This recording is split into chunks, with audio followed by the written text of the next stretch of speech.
Welcome to ABG, Asian Boss Girl, a podcast for the modern day Asian American woman. My name is Helen. I'm Janet. And I'm Mel.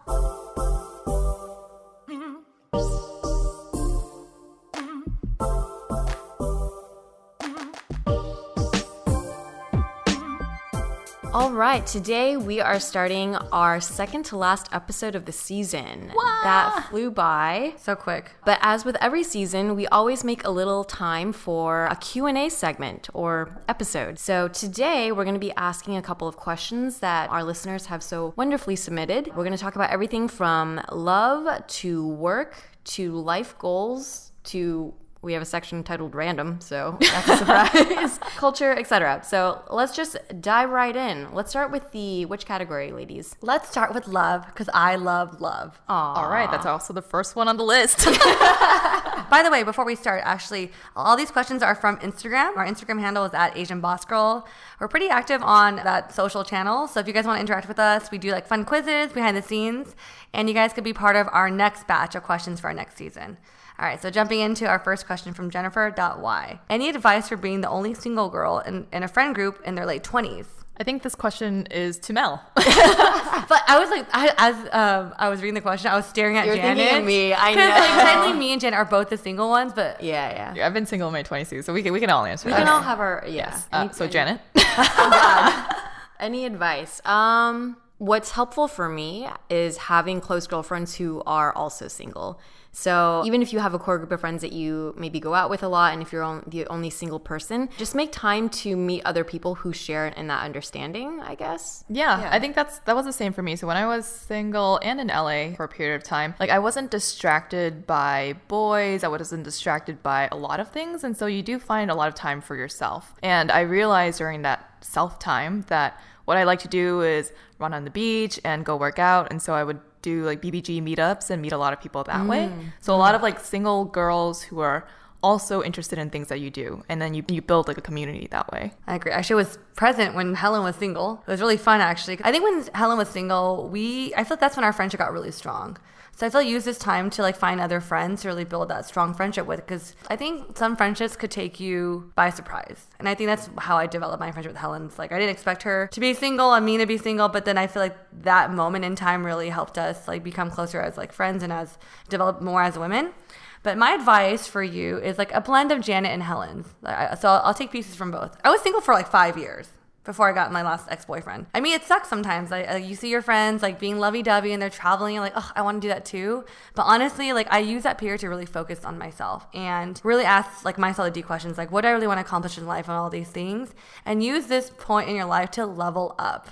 Level up, work on yourself, be the best version of you, because as you continue to level up, you will find a man that is reaching those levels with you. So in a sense, it's kind of like an opportunity for you to find a better partner for you down the future, right? You're investing in your future when you focus on you. I have actually something else to add as well.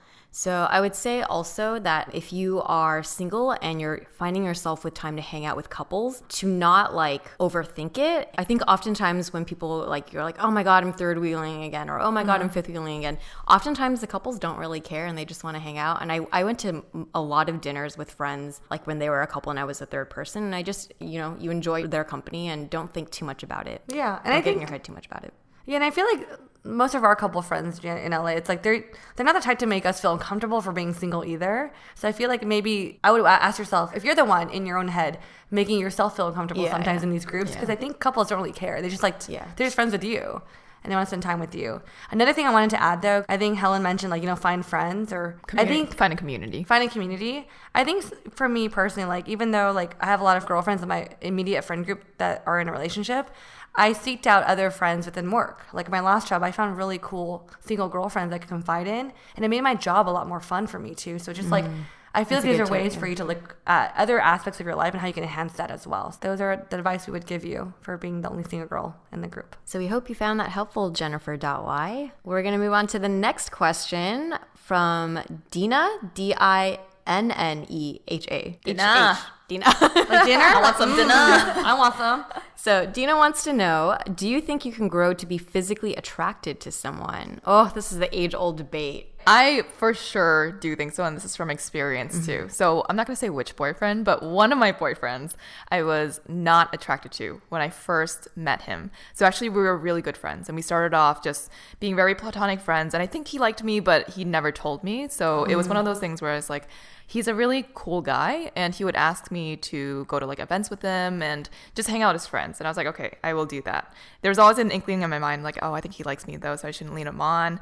But the more we hung out, the more that I realized that he was getting more attractive, because he was such a level-headed person, so fair, so like kind and sweet. And I was just like, after a while, like the physical attraction just started to come to me. It was weird. Yeah, it was really, really strange. And I started to focus on like the good features of his physicalness rather than focusing on what I initially didn't like. Yeah. So 100% would say that that's possible. So my question is, when you first met him, were you like completely no, I don't feel anything, and then, or was there always like a little inkling? It wasn't like, ooh, that's butt. Yeah. But it was like they're like, he's cute, you know? He's not like hot.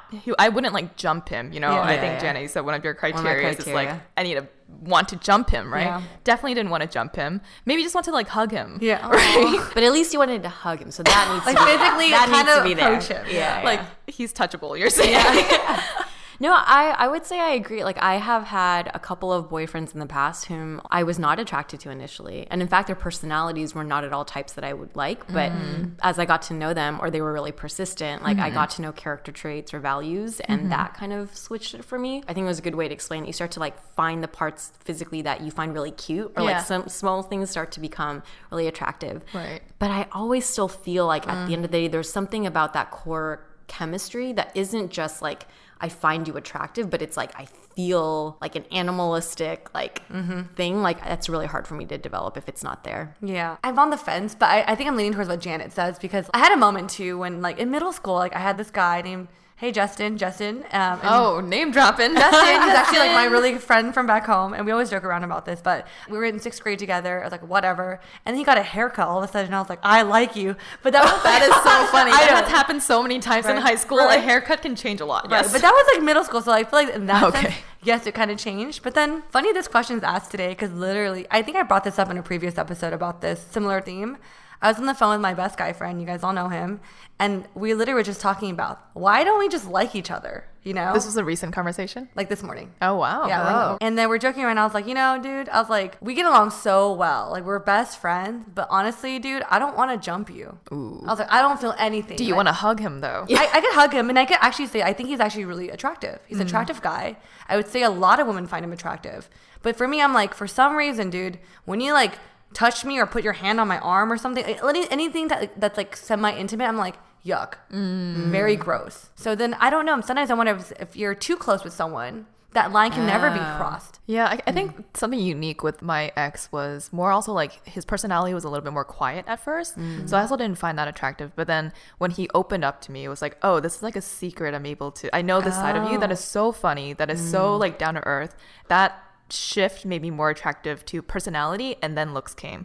So I think maybe because you and your friend are already so open with one another that there's no like secret you're finding in him or whatever. It's kind of just like it's already all laid out there, right? It's like, this is what I get, and I don't want that. Yeah, which is like, no, completely true. But sometimes a part of me wishes, like, I was like, we're so open with each other, I know everything. I'm like, you know what, you would make a really great partner. Yeah. But I'm like, I just don't. The physical is just not there for you. Yeah. I guess the answer here is it depends. Yeah, it really does. And so we're just going to cut it off here. We have a couple of other questions that we received. But if you're interested in our discussions about dating, we do have some past episodes that you could refer back to. And that is episode 5, 20-something girls versus 30-something women, part 2, sex and dating. And then there's also episode 26, modern day dating. Am I doing this right?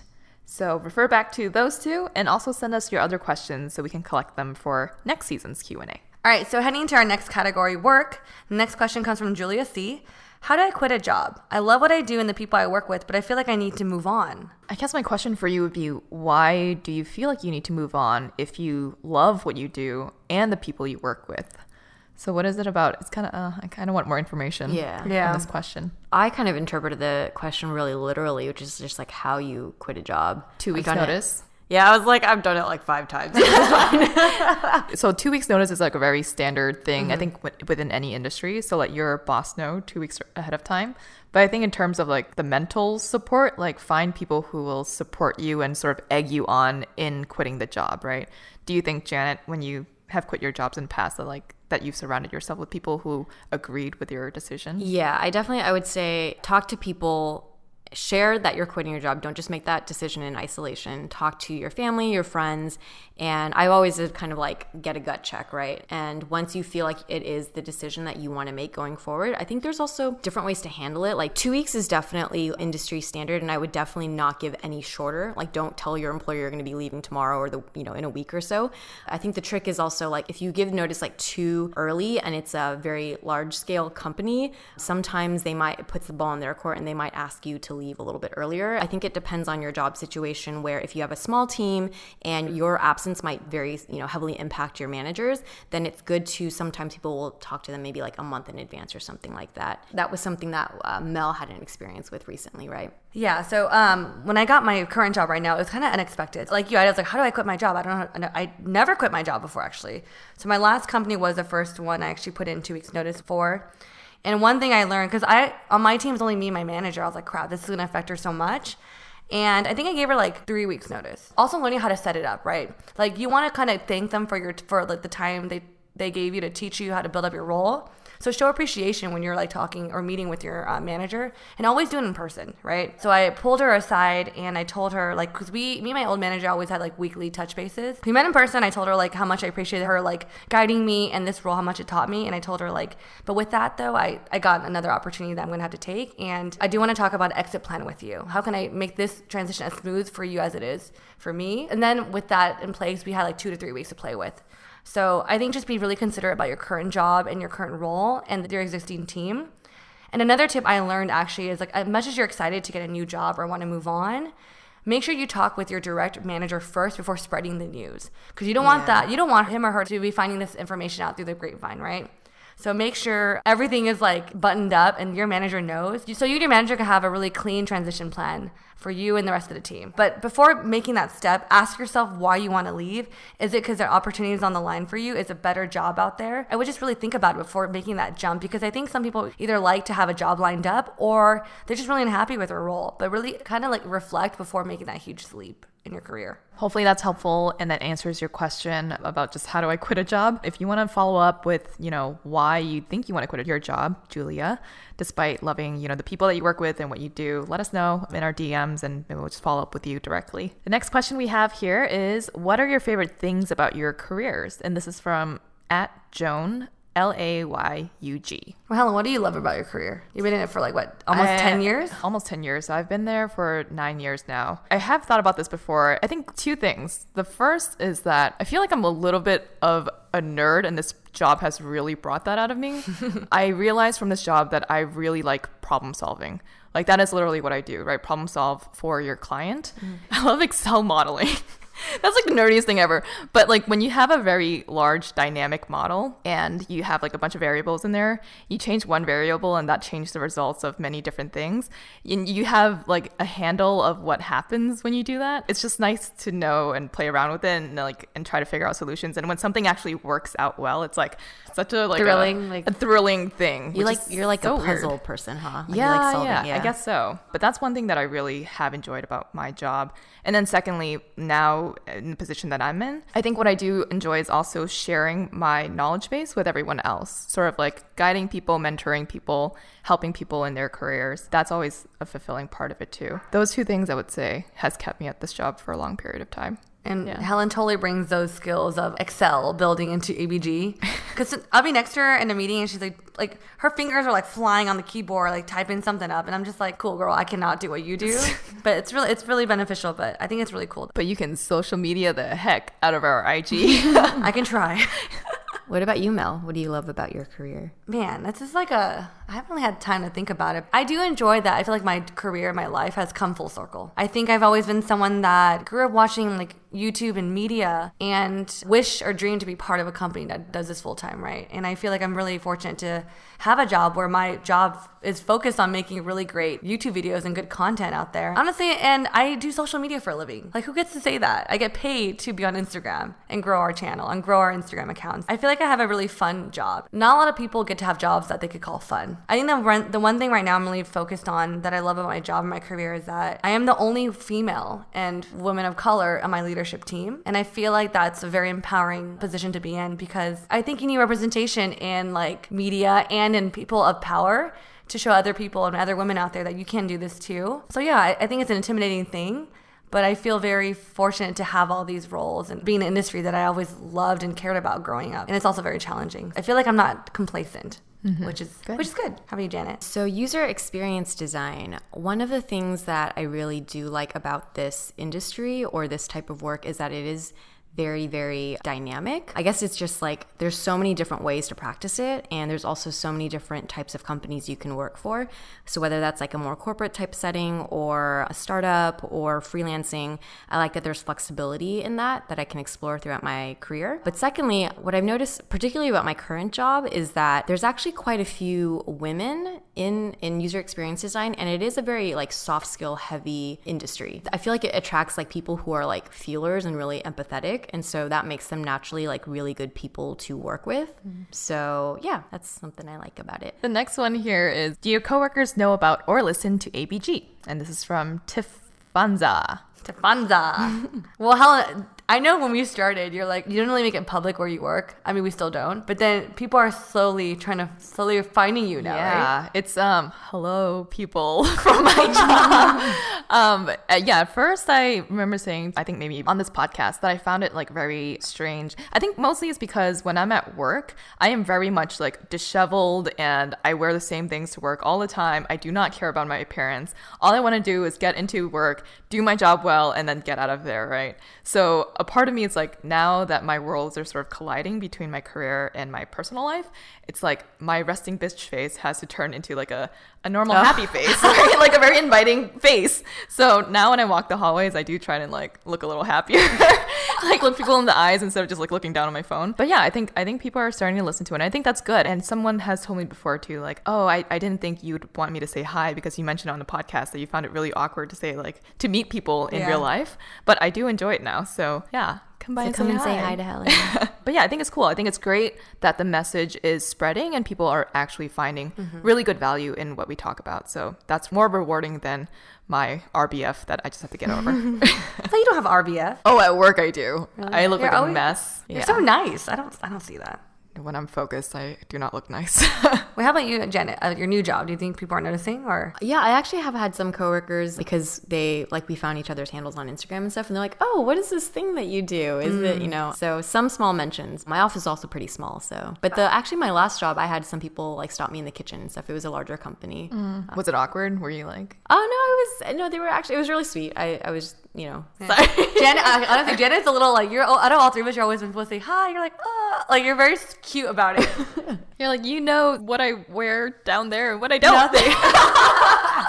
Oh, actually, no, getting at the heart, or that part of the question where it's like, yeah, how does it feel for your coworkers to know all the things that we talk about in podcasts? Maybe in the moment, I'm like not really thinking about the stuff that I've said. Yeah. But generally, I'm kind of like a pretty open person. So I'm like, it is what it is. I don't know. That's what I think about to myself too. I'm like, okay, they know my poop and period habits, right? Yeah. In the office, but it's like everyone thinks about this stuff, and it's just that no one talks about it. So just because you put it out there, it doesn't make you extra weird. It's just that you're more open about it. So that's true. How about you, Mel? Well, you guys know my boss. And Jason. What up, Jason? Hey, Jason, what's up? I don't think, okay, I might be wrong, but I don't think he listens to our podcast. Oh. Or he's not caught up. Okay. I think he was. Jason, once you're caught up, let us know so we know when you're caught up. But, no one tell Jason.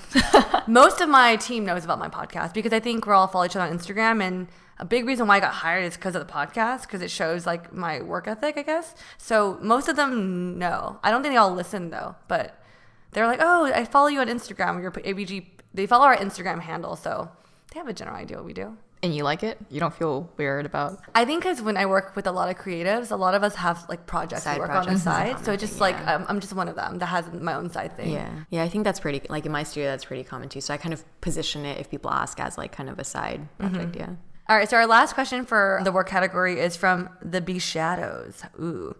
What do you do when you're in a career slump? That's hard. I feel like, I'm being completely honest, I think no matter how much you love your job, you'll always hit moments like this. Yeah.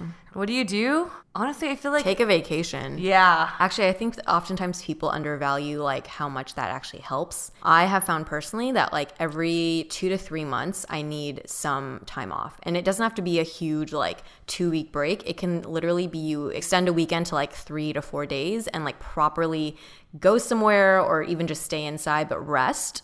So that's one way to kind of check. No, I agree with Janet. But one thing I learned too is like, I do agree, you definitely should take time off.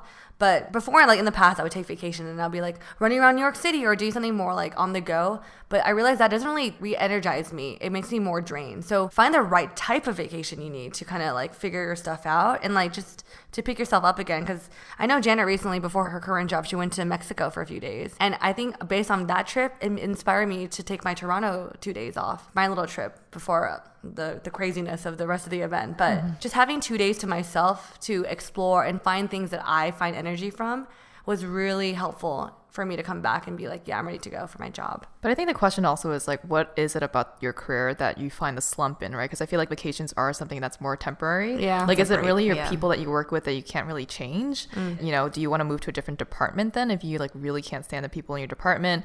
I think having conversations with people who are not just at your level, I find that a lot of people complain to each other, people at their own levels.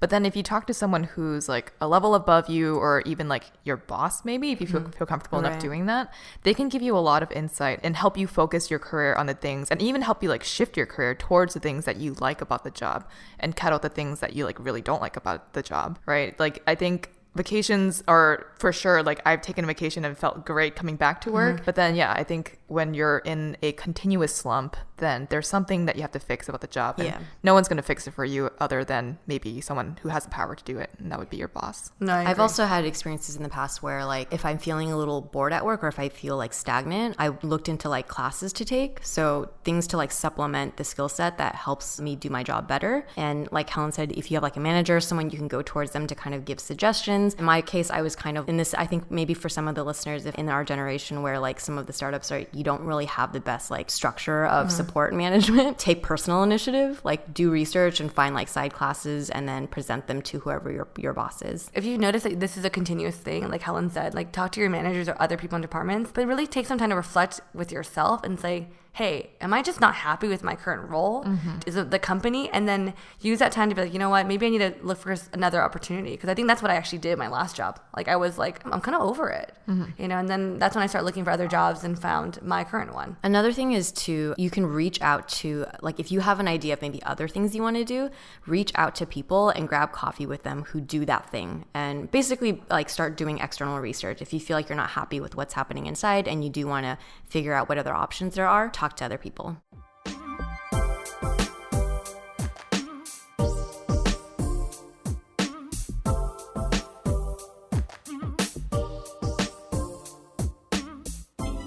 This episode is sponsored by Audible. As working women who are constantly on the go, finding time to enjoy stories can be challenging. With Audible, we are able to get things done while losing ourselves in a story. One thing I'm trying to do is consume more content created by Asians or Asian Americans. One audiobook I fell in love with is Pachinko by Min Jin Lee. Pachinko is an historic novel that follows a Korean family who migrates to Japan during 1910 and how they're affected by poverty, abuse, war, and wealth. The story is so riveting, I just couldn't stop listening. Explore all the ways listening on Audible can help improve mind, body, and soul with entertainment, information, and inspiration. Start listening with a 30-day Audible trial and your first audiobook. Plus, 2 Audible originals are free. Visit audible.com/ABG or text ABG to 500 500. That's audible.com/ABG or text ABG to 500 500.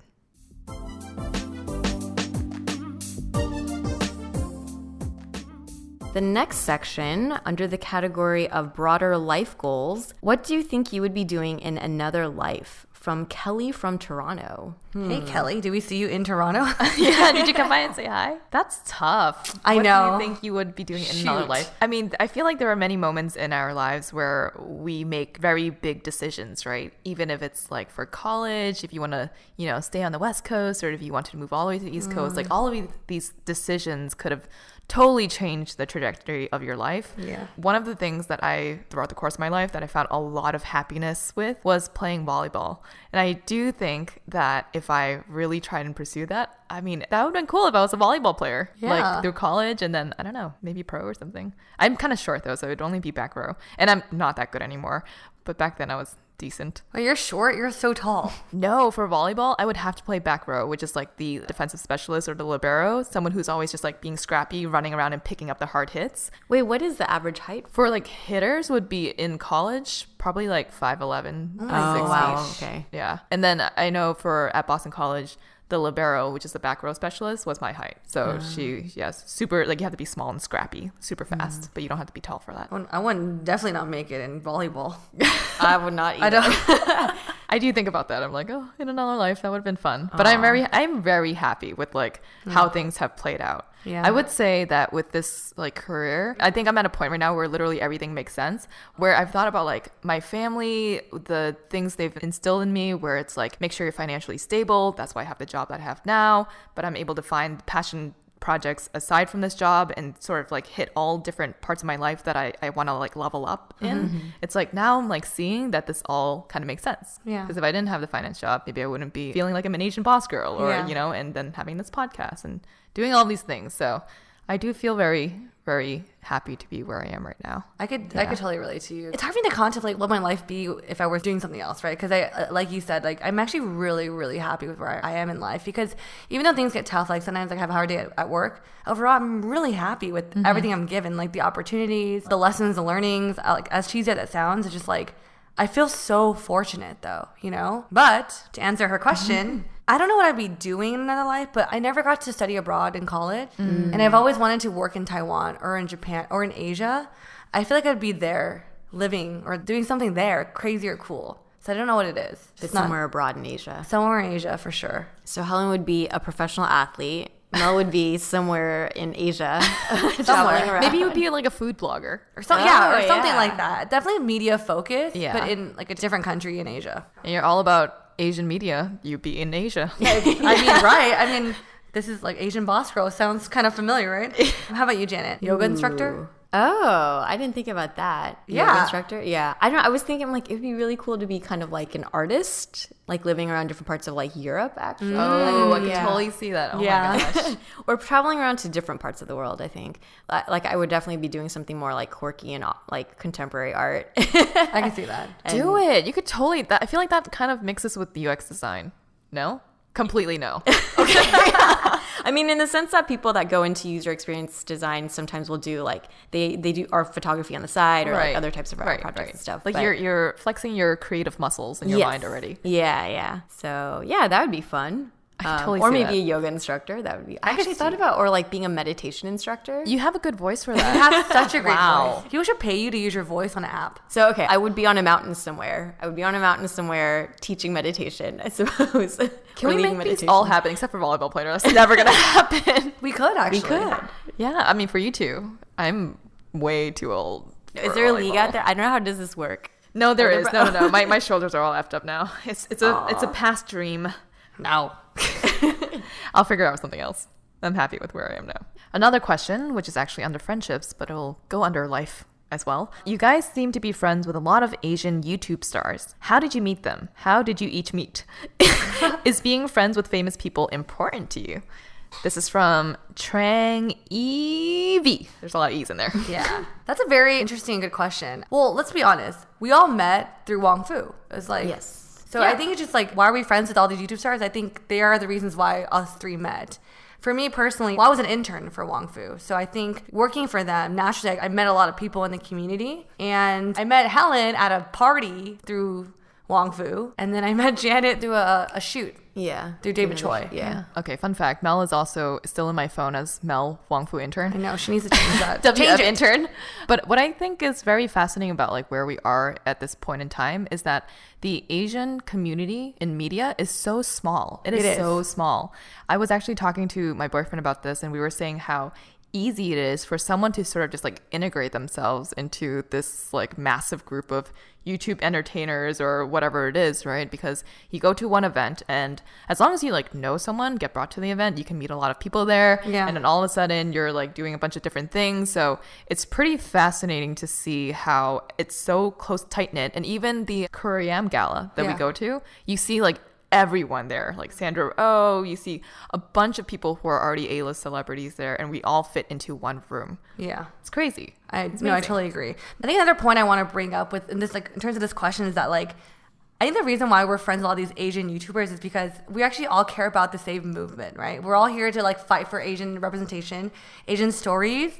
So I think naturally when you and your friends care about the same thing, you just kind of like... Or when you care about the same things as other people, you naturally develop friendships. Exactly. With them, yeah. Funny thing, as we're talking about this, our friend Dan Matthews walks in, who is a development director? What up? Oh my gosh. Sorry, we are recording right before going out on Friday, so we didn't quite wrap before they came.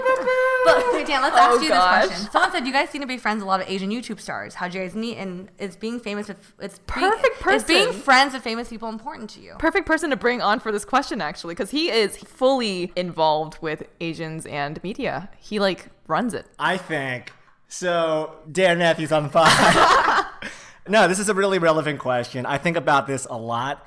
I think that there's two things to it. I think that we're all good people, and I think that we're able to like use our goodness for the community. If we have different ideas or different ways that we think that the community needs to be helped, that we can leverage those ideas to our friends with even more power to hopefully help them do good things in the community too. So I think that's great. And then secondly, it's awesome being inspired, being around amazing people. Everybody, you guys inspire me. All of our friends inspire me. And so it's really like, it just gets me like going. It makes me even more excited about everything. Awesome. Wow. So maybe a takeaway message is, Trangy V, whatever it is that you care about, find other people who care about that too, and find your community. Thanks, Yeah.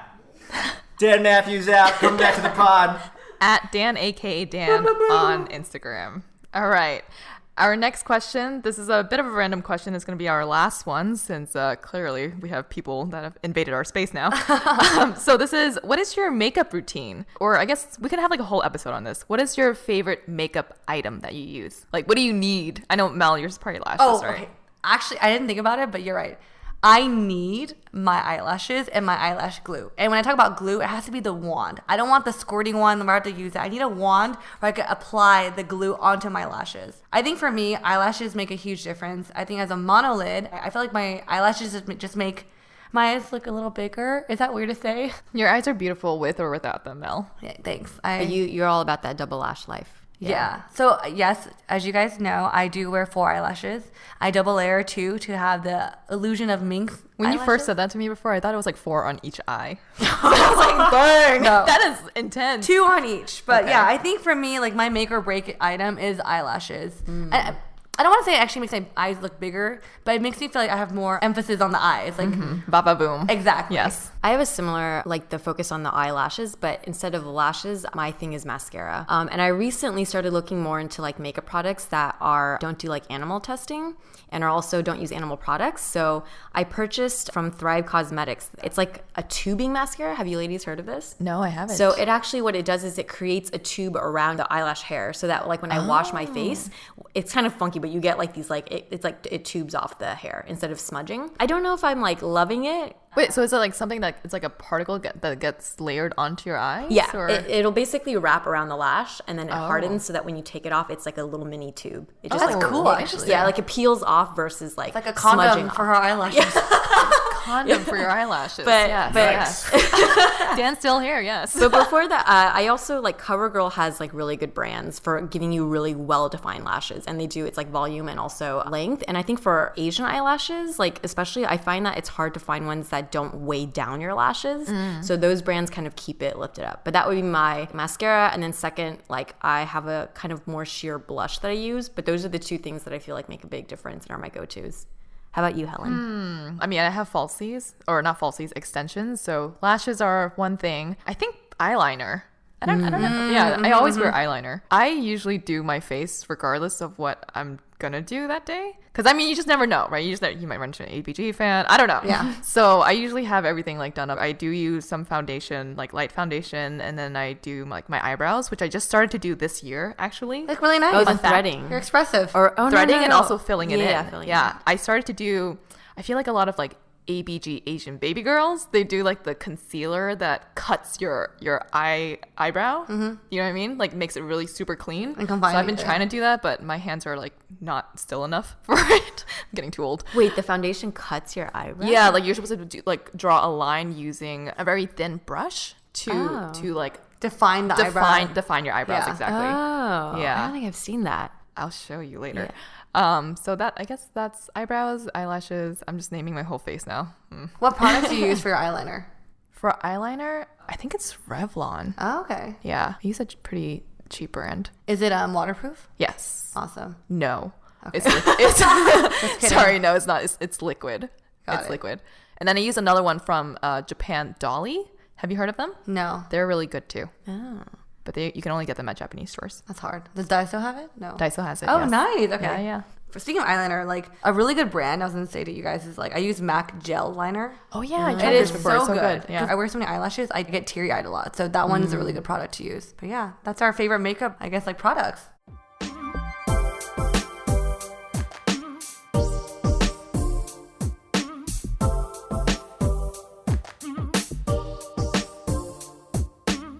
So that wraps today's episode. Thank you guys so much for submitting your questions. We're definitely going to continue doing these. So look out for us on Instagram at Asian Boss Girl, and we'll do call outs. Or just DM us if you have questions. So if you guys like what you hear, make sure to subscribe to us on iTunes at ABG-Asian Boss Girl. We're on all the podcasting platforms, Overcast, Stitcher. We're on Spotify, so make sure you guys check us out there. And we will catch you on the next episode. Bye.